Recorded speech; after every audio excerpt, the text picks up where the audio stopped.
1000 manns komu saman í þögglum mótmælum við Alþingi á Austurvelli í dag. Konur í neyðarstjórnum kvenna kveiktu í jakkafötum. Kyrrð og friður voru í mótmælum við Austurvöll í dag. Þá var kveikt í feðraveldinu með táknrænum hætti. Sólveig Bergmann. 1000 manns tók þátt í 17 mínútna þagnarstund fyrir framan Alþingishúsið, en mínúturnar átt að tákna hvert ár sem Sjálfstæðisflokkurinn hefur farið með völd.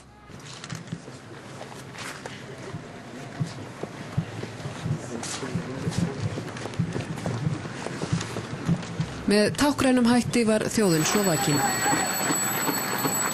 Þjóðin er vaknuð. Neyðarstjórn kvenna bauð fólki svo að brenna grútmygluðum afgöngum feðraveldisins á báli. Sólveig, hvað fuðrar hér upp? Feðraveldið. Kominn tími til að kveikja í því bara.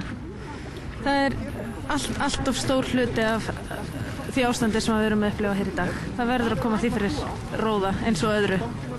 Á bálið fóru jakkaföt, bindi, klám, vændi, bónuspokar og debetkort, svo fátt eitt sé nefnt. Að minnstakosti 1000 manns tóku þátt í þögglum mótmælum á Austurvelli í dag. Hópur fólks sem kveðst hafa fengið nóg af ástandinu boðar andóf á þriðjudagsmorgun.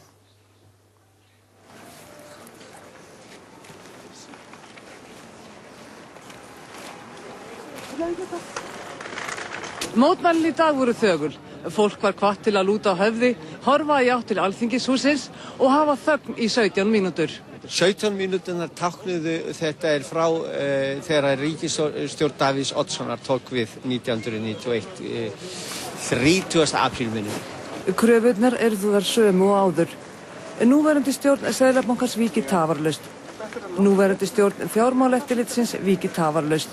Og kosningar sem fyrst. Þegar að fundinum var að ljúka logaði eldur í tunni þar sem menn brenndu pappíra.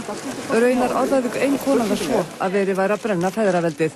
Upp með feðraveldið! Yes! Miðin var dreift þar sem fólk var hvatt til að mótmæla við ráðherrabústaðinn næstkomandi þriðjudagsmorgun. Ungir sem aldnir eru hvattir til að mæta með grímu eða grímulausir. Hvort sem þeir vilja hindra störf ríkisstjórnarinnar eða standa hjá og styðja mótmælendur.